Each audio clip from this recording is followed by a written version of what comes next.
ಸಭೆಯನ್ನು ಮುಖ್ಯ ಕಾರ್ಯನಿರ್ವಹಣಾಧಿಕಾರಿ ಶ್ರೀನಿವಾಸ್ ನೆರವೇರಿಸಿ ನೂತನ ಅಧ್ಯಕ್ಷರಾಗಿ ವನಿತಾ ಮಂಜುನಾಥ್ ಹಾಗೂ ಉಪಾಧ್ಯಕ್ಷರಾಗಿ ಪುಷ್ಪಾವತಿ ಮಂಜೇಗೌಡ ಅವಿರೋಧವಾಗಿ ಆಯ್ಕೆ ಆಗಿರುವುದಾಗಿ ತಿಳಿಸಿದರು.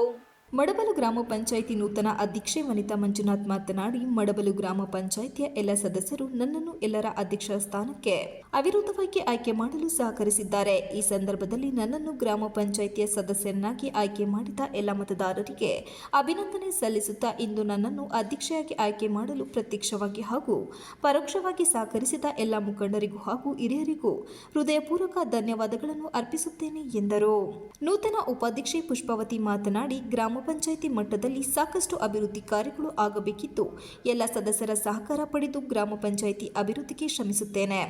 ಗ್ರಾಮ ಪಂಚಾಯಿತಿ ವ್ಯಾಪ್ತಿಯಲ್ಲಿ ರಸ್ತೆ, ನೀರು, ಬೀದಿ ದೀಪ, ಚರಂಡಿಗಳಿಗೆ ಮೊದಲ ಆದ್ಯತೆ ನೀಡಿ ಮಾದರಿ ಗ್ರಾಮ ಪಂಚಾಯಿತಿಯನ್ನಾಗಿ ಮಾಡುತ್ತೇನೆ ಎಂದರು. ಹಾಗೂ ಈ ಚುನಾವಣೆಯಲ್ಲಿ ಅವಿರೋಧವಾಗಿ ಆಯ್ಕೆ ಮಾಡಿದ ಎಲ್ಲ ಸದಸ್ಯರಿಗೆ ಅಭಿನಂದನೆ ಸಲ್ಲಿಸುತ್ತೇನೆ ಎಂದರು.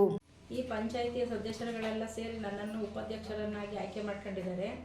ಅದಕ್ಕಾಗಿ ಈ ಪಂಚಾಯಿತಿಯನ್ನು ಅಭಿವೃದ್ಧಿ ಮಾಡ್ತೀನಿ ಅಂತ ನಾನು 2 ಮಾತನ್ನು ಮುಗಿಸ್ತೀನಿ.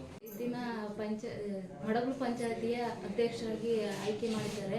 ಎಲ್ಲ ಮೆಂಬರ್ಗಳು ಹಾಗೂ ಅಧ್ಯಕ್ಷರು, ಉಪಾಧ್ಯಕ್ಷರು ಎಲ್ಲ ಸಪೋರ್ಟ್ ಮಾಡಿ ಅಧ್ಯಕ್ಷ ಮಾಡಿದ್ದಾರೆ.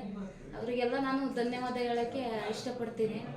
ಹಾಗೆ ನಾವು ಏನು ಅಧ್ಯಕ್ಷ ಮಾಡಿದ್ದಾರೆ, ಏನು ಇದು ಮಾಡಿದ್ದಾರೆ, ಅದಕ್ಕೆ ನಾವು ಬದ್ಧರಾಗಿ ನಡಿತೀವಿ. ಹಾಗೆ ಎಲ್ಲ ಕೆಲಸವನ್ನು ಅಚ್ಚುಕಟ್ಟಾಗಿ ಮಾಡ್ಕೊಂಡು ಹೋಗ್ತೀವಿ ಅಂತ ಹೇಳ್ತೀನಿ. ನನ್ನ ಹೆಸರು.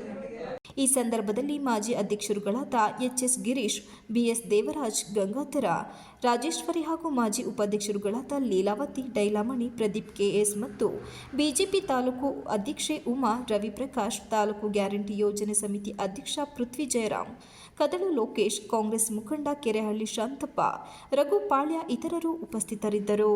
Pradeep, TV 46 Malenadu news, Aluru.